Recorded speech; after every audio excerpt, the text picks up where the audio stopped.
Rekan-rekan saya hormati Allah Subhanahu wa taala, sebagai penutup patut kita lihat ya bagaimana interaksi generasi pertama umat ini dalam memahami surat Al-Ikhlas ini. Luar biasa. Kalau boleh saya kasih judul ya. Kalau boleh saya kasih judul, interaksi para sahabat Rasul Sallallahu Alaihi Wasallam, mereka adalah generasi terbaik umat ini, generasi awal, ketika mereka membaca dan berinteraksi dengan surat ini. Kalau boleh saya kasih judul, mereka mengekspresikan tauhid dalam cinta. Luar biasa. Menarik ya. Kita lihat ekspresi individu-individu para sahabat dalam memahami surat ini. Saya akan ambil 2 fragmen saja dari bagaimana sikap para sahabat berinteraksi dengan surat ini. Mereka memahami surat ini bukan semata paham tahu Allah satu atau Allah esa, tidak ada alat, tidak pula pasangan, tidak ada yang setara dengannya. Bukan cuma pada aspek kognitif mereka memahami surat ini, tapi juga ada aspek afeksi, ada aspek penghayatan, ada aspek mereka hidup dengan makna surat ini. Luar biasa. Fragmen yang pertama, ya. Jadi mereka ini luar biasa. Mereka ini menghayati surat ini sepenuh jiwa dan bahkan mencintai surat ini.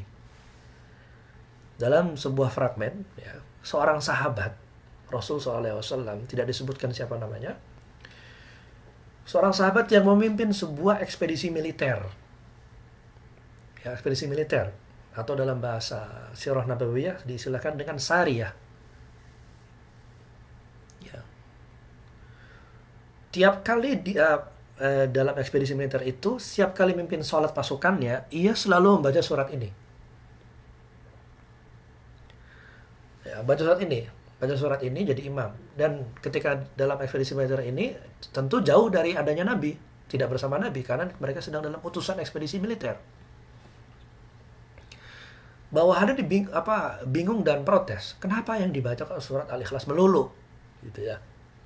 Ketika mereka udah balik ke Madinah, bawahan-bawahan mereka ini lapor kepada Nabi SAW.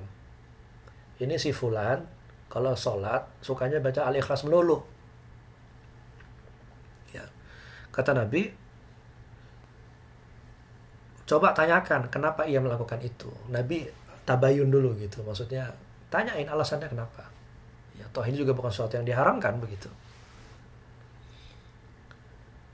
Sahabat tersebut menjawab, ya, ketika dia dihadirkan ke hadapan Nabi, sahabat tersebut menjawab, li'annaha sifatur rahman. Karena Al-Ikhlas itu adalah sifat Ar-Rahman. Sifat Allah yang Maha Penyayang. Wa ana uhibbu an aqra'aha. Dan aku sangat suka, mencintai untuk membacanya. Apa respon Nabi ketika melihat jawaban sahabat ini? Respon Nabi SAW, beliau bersabda, sampaikan pada orang ini bahwa Allah mencintainya. Luar biasa. Jadi baca surat Al-Ikhlas, muncullah mahabbah kepada Allah, dan ada timbal balik dari Allah Subhanahu wa taala bahwa Allah mencintainya. Kalau sudah Allah mencintainya, itu sudah jaminan tuh surga. Ya. Dan ini seakan-akan kalau boleh kita katakan, surat ini telah membawa pada cinta yang berbalas, ya. Cinta yang tidak bertepuk sebelah tangan. Cinta suci dari makhluk kepada Khaliqnya dan dibalas olehnya dengan cintanya. Ini fragmen pertama. Fragmen kedua, ekspresi cinta lain ya. Dalam fragmen berikut ini, seorang sahabat Ansar dari kalangan Ansar, ya, Ansar ini penduduk asli Madinah berarti kan, yang menjadi imam di Masjid Quba. Ya. Bagi yang belum pernah ke Tanah Haram, ke Quba, ya, kita berdoa pada Allah mudah-mudahan kita bisa sholat di Quba ya, sekaligus berkunjung ziarah ke Masjid Nabawi. Amin ya rabbal alamin. Seorang sahabat Ansar yang menjadi imam di Masjid Quba, setiap kali sholat selesai membaca surat Al-Fatihah, selalu memulai dengan surat ini, baru melanjutkannya dengan surat lain. Jadi Al-Fatihah, Al-Ikhlas, baru surat yang lain. Ini nyaris dilakukan setiap rakaat. Jadi setiap rakaat Al-Fatihah, Ikhlas, surat lain. Rakaat kedua yang diganti surat setelah Al-Ikhlas, Al-Ikhlasnya nggak diganti. Selesai sholat, para sahabat kritik. Ya. Kenapa Anda selalu melakukan hal tersebut? Seakan tidak ada cukup rakaat tanpa surat ini. Seakan-akan menjadikannya sebagai rukun dalam sholat. Cukup baca surat ini saja satu, atau baca surat yang lain saja. Lalu apa jawaban sahabat Ansar ini? Ia menjawab, aku tidak akan meninggalkan surat ini. La ada'anna hadhihi surah. Saya tidak akan pernah meninggalkan surat ini. Mereka pun mengadu kepada Rasul SAW. Biasa, sahabat itu kalau ada masalah selalu ngadu pada Nabi. Ini adalah bentuk hausnya para sahabat akan ilmu. Mereka selalu ingin ibadah mereka itu dibimbing oleh wahyu. Nah kita kalau ibadah, ilmunya juga pas-pasan, kemudian kalau salah nggak mau ngoreksi. Ini para sahabat luar biasa.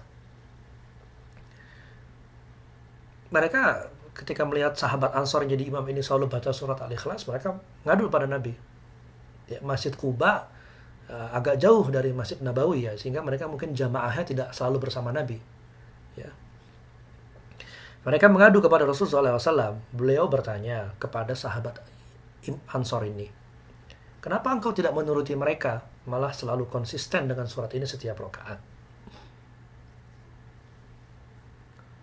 Sahabat ini menjawab, inni uhibbu hadhihi surah. Atau kama qala. Ia menjawab, aku mencintai surat ini. Lalu apa kata Nabi sallallahu alaihi wasallam? Hubbuka iyyaha adkhalakal jannah. Hubbuka iyyaha adkhalakal jannah. Cintamu padanya akan memasukkanmu pada surga. Cintamu padanya akan memasukkanmu ke surga. Hadis sahih dalam Sahih Bukhari dari sahabat Anas bin Malik radhiyallahu anhu. Ini luar biasa. Jadi dia menghadap surat ini, mencintai surat ini, dan cintanya ini juga berbalas. Berupa apa? Jaminan surga. Demikianlah rekan-rekan sekalian, dan rahmati Allah. Sesungguhnya pemahaman akan tauhid yang benar berarti pemahaman bahwa kesempurnaan mutlak ya dalam sifat, dalam deskripsi, dalam jumlah semata-mata kesempurnaan mutlak adalah milik Allah. Dan pemahaman akan kesempurnaan mutlak milik Allah mendorong pada cinta. Cinta yang berbalas cintanya. Aku lu qauli hadza wa astaghfirullah li wa lakum. Mudah-mudahan cukup apa yang saya sampaikan pada malam hari ini berupa tadabbur atau renungan dari surat Al-Ikhlas. Ya, mudah-mudahan bermanfaat. Kalau ada kesalahan, saya beristighfar kepada Allah Subhanahu wa taala. Kalau ada kebenaran semata-mata datang dari Allah Subhanahu wa taala. Allahu akbar. Subhanallah. Alhamdulillah. La ilaha illallah.